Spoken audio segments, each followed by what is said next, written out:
Good afternoon. This is the Gribley's Folly Sunday Antisocial Hour. I don't like it. I don't like that intro. This is the Gribley's Folly Sunday Antisocial Hour. That time each week when I smoke my pipe. This one's better. This one's better, right? When I smoke my pipe and complain about humanity while answering all of its questions. If you are a piece of humanity out there with an itching, burning, swollen, infected, coronavirus-laden, scaly question for me, leave it in the comments down below. I will answer any question tagged Ask Gribs. That's hashtag Ask Gribs. Leave it down there. I am coming to you from the Gribley's Folly Community Garden and Massage Parlor on this Sunday afternoon because I had a tremendous wedding yesterday and I was completely exhausted and I slept till about 9 o'clock this morning. Got up, babysat my kid for a while. Can you really babysit your own kid? Is that a thing? I was a parent and caretaker for my kid for a little while. Then I went back to bed and took a 3-hour nap. So now it's 4:30 in the afternoon. Good morning.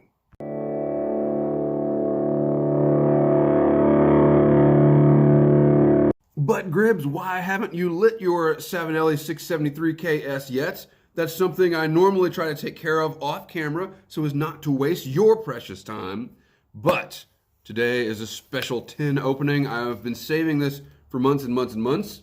I still have not finished my Aaron Flake, nor have I opened either tin that Les Brady sent me that I said I was going to smoke before I smoked anything else. But we're all going to get the coronavirus and die, or at the very least have to stop smoking for a while. And I just got a virus and had to stop smoking for a while. So I wanted to go ahead and open this because I deserve it. It's GLP's Westminster. And let's see, let's do the YTPC cliche here. Norbo is putting me in the bottom 85%. Damn it. All right. So we can't focus on that. That's fine. You know what tobacco looks like.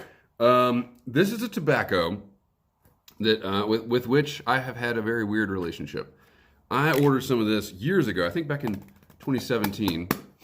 And here we go.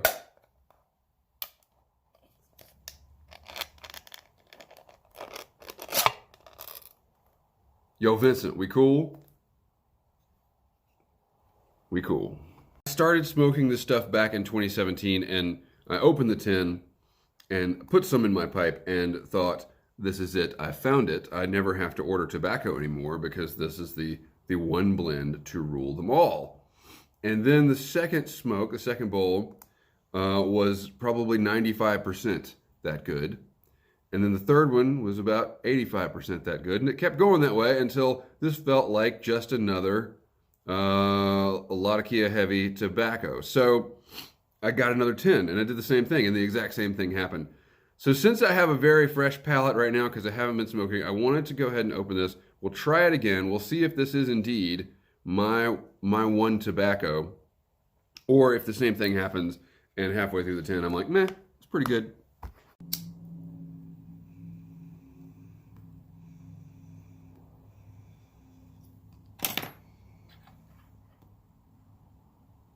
Oh my God, what a good tobacco. Westminster, the very essence of the traditional English mixture, rich, elegant, refined, and exquisitely balanced. New World Red Virginia. Are there Old World Virginias?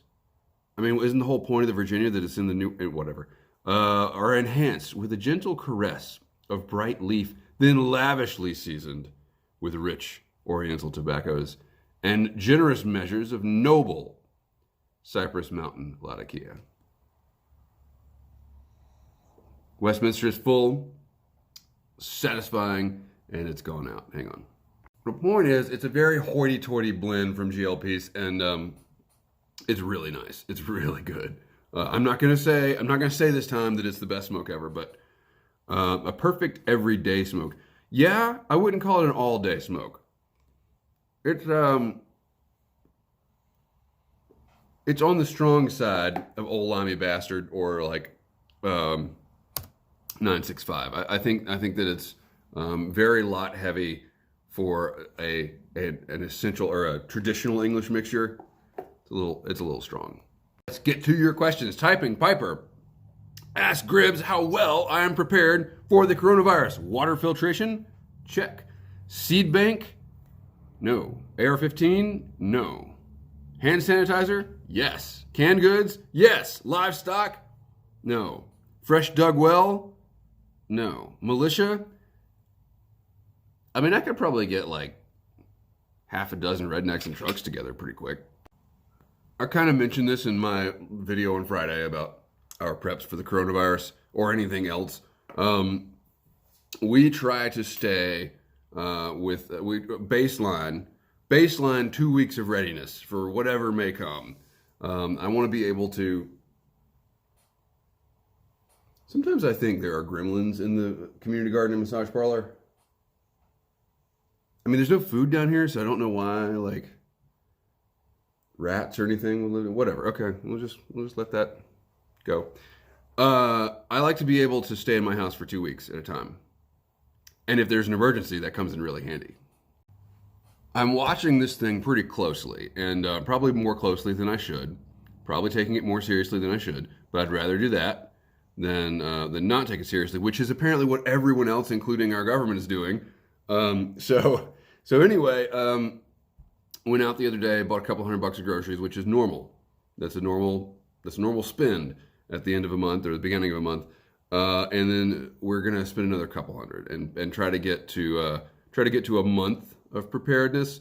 But realistically, most of that money is already gone toward over-the-counter meds that we are very low on because we get sick all the time. So here's the deal. Coronavirus, if you're watching the news, coronavirus, I don't want to cause any panic here, but we're all going to get it. It's going to be, it already is a global pandemic. They're not calling it that for reasons.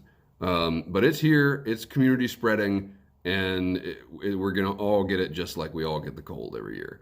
Whether or not we'll get it every year, I think remains to be seen. But and I will definitely get it because I have a kid in preschool and we get every damn thing. And so we decided we would go ahead and get prepared for this now, while there's not a panic, while there's not, we don't want to be fighting our friends and neighbors in the store for, NyQuil. So we're getting there, and we're most of the way. That's really not that out of the ordinary for me. I think that this thing will likely be. We're going to read about this in the history books. I think that we'll read about it the same way we read about Spanish flu. That's my assessment of the situation. I am not a doctor, and I have no special knowledge of infectious disease. Although I did read Mask of the Red Death in high school, and we all know how that turned out. Seriously, I wasn't concerned at all until the Trump administration, when Kudlow came out and said that we have it almost airtight contained. When people in positions of power assert things about themselves or their own achievements, assume the opposite is true. So when someone comes out and says, oh, we've got this thing contained, they don't have it contained. In fact, it's not going to be contained. Black Stan from the UK asks Gribbs, what is the relationship in the US between people and cars? By that I mean, do people drive everywhere, or would someone say, walk half a mile to the local shops?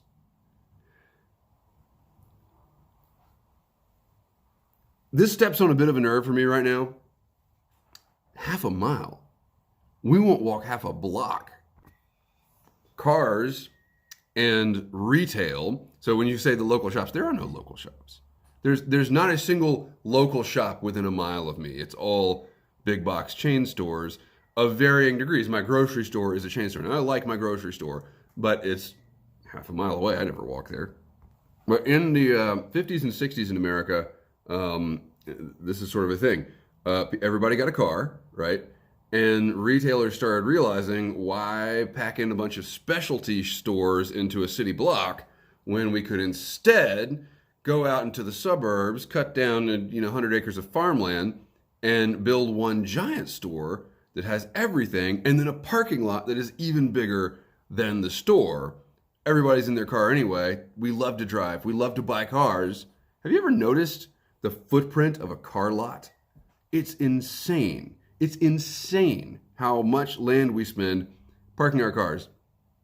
Whatever. I'm not like a big anti-car guy. I have a car. I drive a car. We have 2 cars in our family. I'd consider getting a 3rd car. However, the idea that someone would walk to the grocery store in America is just kind of like head-shakingly confusing. It's just, we're just not built for that. There is not, like I said, my grocery store is half a mile away. There is not a continuous sidewalk for that half a mile. Only because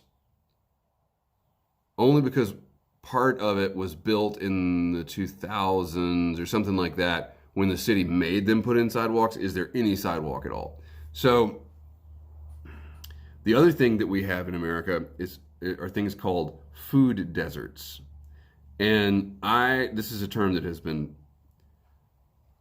said at me a couple of times recently. And my thing about so the food desert is, if you don't know, if you're in the UK or you just don't care about people, is why are people in cities so unhealthy?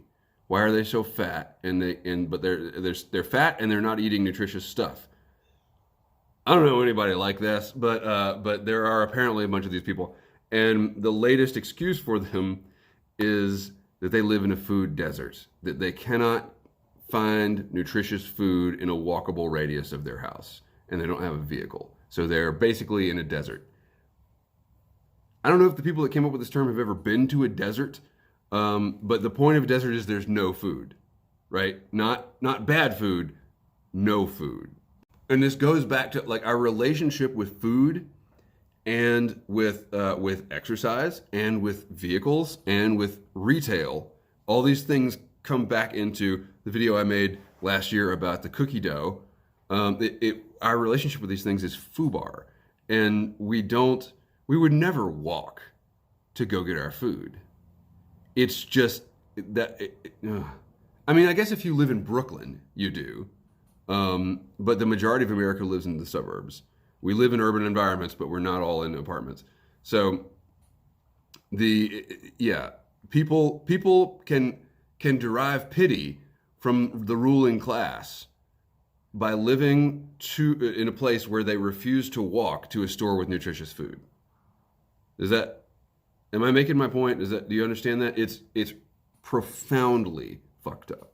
And the counterpoint to that, the reason we should have pity on those people is that sometimes they live in urban affordable housing projects, and the ruling class, again, decides where to put those projects, and they often put them where people can't get, they put them between two freeways and they can't get to a grocery store. So that is a good point. But otherwise, just get your ass out and walk to the store. In case you're not reading the subtext here, my food/eating disorder therapy is not really going too well. We're having some tense moments. On Waxeroni, Ask Ribs.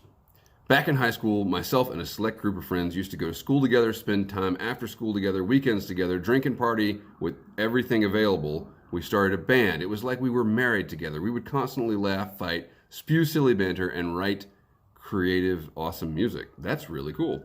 The feeling then was that this pack of degenerate renegades would be together forever and become the next rock gods. Then high school ended, everyone went their separate ways, and all contact seemed to end quite abruptly. Finally, years later at our 10-year reunion, the guys got all back together under the same roof, but everyone was married with kids, didn't smoke or drink. The long hair turned into buzz cuts or gray wifted bald spots. No one had much to say about anything. The laughter was gone, just like the awesome souls that went with it. I left that night early and in shock as well as depressed. I would have been better off not going and just having the original memories. Have you ever run into this situation? And if so, tell us about it. Yes. My friends and I, well, minus the rock gods thing, we were never all that creative. But we had a similar kind of group that went through a similar sort of adultening. However, not to that degree. We all still keep in touch. And I mean, vaguely, and there hasn't seemed to be a lot of personality change. There's a lot of ability change in that we still do the same stupid shit, just a lot slower. And, pretty much all of the male figures that you see on my channel, I knew in high school. And, I was very blessed with my friend group in high school. And it took me a long time to sort of reckon with the fact that that things were not going to be the same forever. And I don't know if it was, if it could have been, like if we had all made, I kind of did make a conscious decision. Like I'm going to stick with this group of people, and my girlfriend at the time, who is now my wife. And I dropped out of a fancy college to do that. And you know, I wasn't expecting all the other guys to do the same thing, but I think they sort of did too. But I think if we had like gotten together and talked about it and said, do we want to keep this going? That we probably could have made better strides toward preserving that like fresh out of high school kind of, whatever it was we had back then, a degenerate renegade kind of thing. Except that's speaking way too highly of us. We were degenerate, but we were never renegades. But you know, we didn't have that conversation. We did briefly talk about all moving in together, and then part of that fell through, and then the whole thing fell through, and we all moved in with our girlfriends. And you know, then you got to go elsewhere for a job, and you come back, and things aren't the same or whatever. But you know, for a long time, I was unable to accept that wasn't going to stay the same into adulthood. And honestly, it kind of has in some ways. We don't get together very much, but when we do get together, we're very fortunate. No one's lame. You know what I mean? I never look at any of my friends and I'm just like, man, you used to be cool and now you're lame. Now, there's definitely other people in high school, and I was like, man, you used to be really cool, and now, not so much. I think it's inevitable. I think that you can't go home again, and you shouldn't. You shouldn't want to. You should want to move on with your life. Having said all that, it sure does suck sometimes. Now, an interesting thing that's happened is several of us have started to realize that we were actually the cool kids in high school. We, to a man, hated high school and felt like we were total outcasts, all of us. But we've had people come up to us and say, man, we thought you guys were so cool. We wanted to be part of your group in high school. What? Like, what are you talking about? And then I found some old pictures of me going to a concert, and I didn't recognize me because I was so cool. I was like, man, that kid is, whoa, that's me.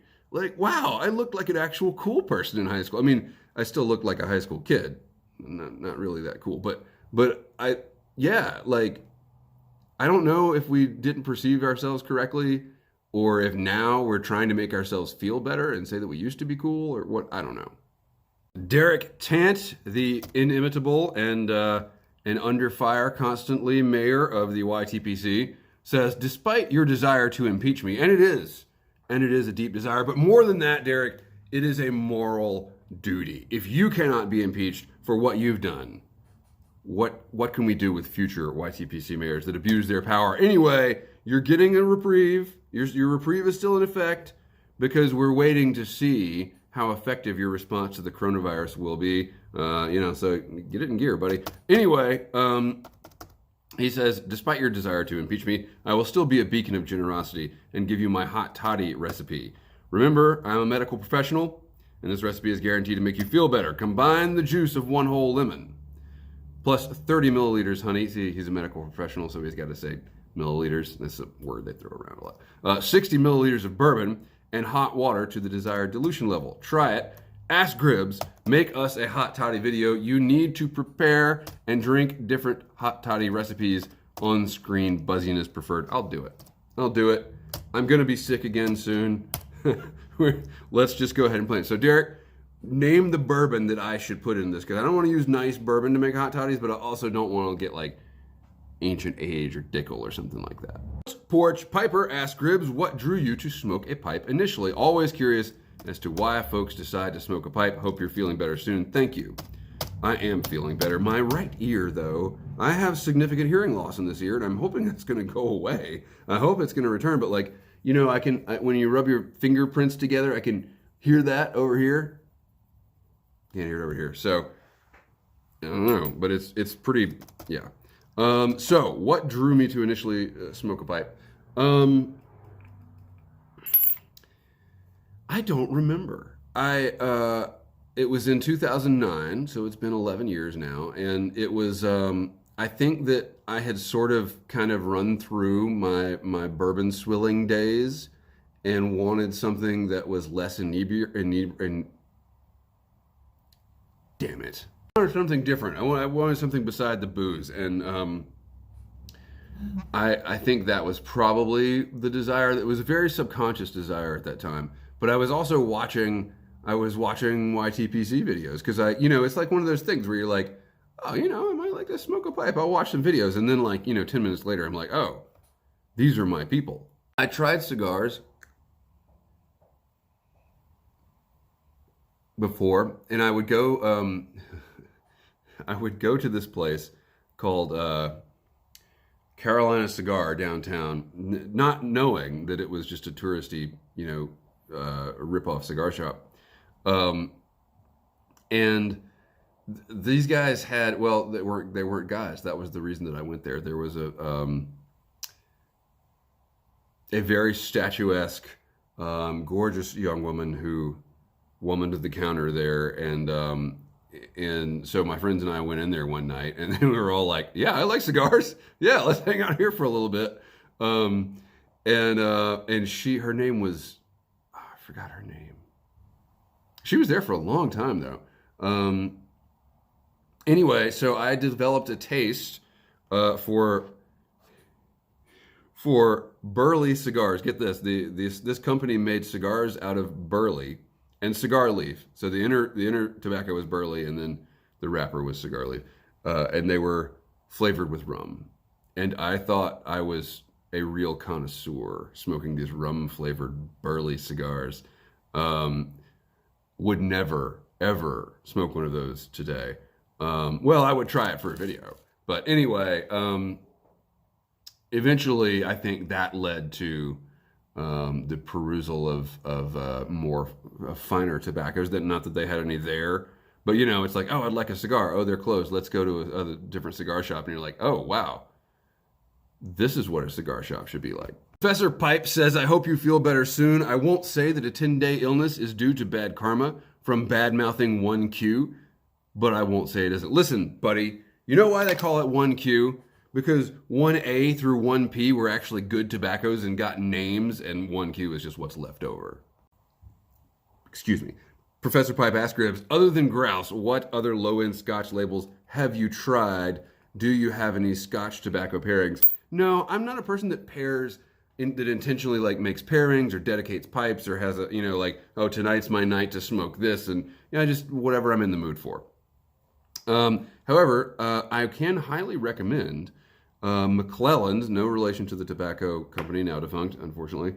McClelland's scotches, they are single malts for like $25-30 a bottle, and their ELA is, it's an ELA, so how could it be bad? It's kind of like, there's so much there. It's such a strong, strong in flavors, not particularly strong alcoholically, but it's a really good Scotch. Chivas, I think, is decent. I think Chivas is pretty decent. It's like Grouse, but with a little more depth to it, I think. Derek also says, and Derek knows, says that Grouse is pretty good. I like the Grouse. I don't know if I would buy it again. I'd probably go for that ELA if I was going to spend the same money. But yeah, McClelland's ELA. They also make it's a total marketing ploy, but it's a blend from each region. So you've got the Highlands, you've got the Lowlands, the Speyside, the ELA. Good stuff. My favorite Scotch is actually a North Carolina blended whiskey, blended very close to me, and it is called Defiant, and it's basically an American Scotch, and it's really good. I take it back. That's not my favorite. That's a very good one, but we're getting out of the realm of affordable Scotches here. So Defiant's about $50 a bottle. My favorite Scotch is Glenlivet Nadura. Haven't had one to top that yet, but that's not affordable. Alex Bush asked Gribbs, I also picked up a tin of Missouri Meerschaum's new anniversary tobacco, and I'd be interested to know if you've tried any of their stuff. I haven't, since it is meant to be the best tobacco for their pipes. That is pure marketing hype. I'm sorry. I haven't tried it. Maybe I'm missing out. Maybe it is like significantly better than other tobaccos in their pipes. But I don't believe it. I think that a corncob pipe is a corncob pipe, and when we dedicate things to certain other things, we're overthinking it, and we're giving the manufacturers something else to sell us, right? Like if I must smoke haunted bookshop in my Friday Savin Alley, well, I don't normally smoke haunted bookshop, so now I got to go out and buy some.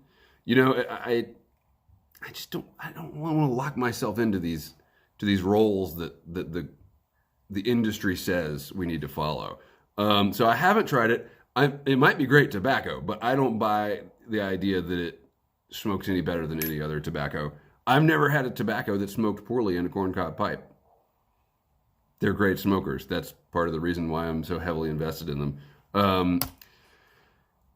If anybody out there wants me to try it, send me some. Typing Piper asks Gribbs, I'm thinking Tolkien would be the patron saint of pipe smoking. Do you have any other guesses? I do. I do have other guesses. Tolkien's a good one, though. They're hard to top that. Does it have to be a real person, or could it be Sherlock Holmes? Because I think in popular culture, in mass media, in the mind of the masses, that is when you say who smokes a pipe, they're going to say Sherlock Holmes. By the way, I've read all of Conan Doyle's stuff, and I don't think Sherlock Holmes is the best pipe smoking idol. I think that his selection was limited, and he was he was basically a substance abuser. Sherlock Holmes was, which is fine, whatever. But you know, it just he didn't smoke a pipe for the pipe itself. He smoked it to have something to occupy himself while he was thinking on his problems. That's why he had what he called a 3-pipe problem. If it was a particularly difficult case, it took him 3 pipes to figure it out. Anyway, Einstein was a good one. Smoked a pipe.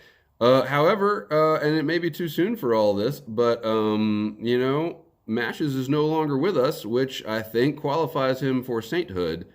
And I would suggest that Matches, more than anyone else, because of course Einstein, that wasn't his main thing. His main thing was like solving the entire universe. Pipe smoking was John's main thing. So I think if I could get a little Matches 860 bobblehead to put on the dashboard of my taxi as I drive through India, he'd be the best patron saint to go for. I got all these impeachment questions at the end of my document, but we're holding off for now. We're holding off. Just know that if you're a concerned citizen out there, your questions will be answered as soon as I feel like enough time has passed that we can impeach Mayor Tant. That's it for this week. And it's now after 5 o'clock, so the Sunday morning antisocial, I better get to editing this pretty quick. Thank you so much for watching. Much to come. I'm 2 weeks out from my show. I'm gonna make a video talking about that. I hope I'll have time for that. Got other stuff that completely out of left field that's gonna come up. So stay tuned. Keep the ends out for the ties that bind. Have a good week.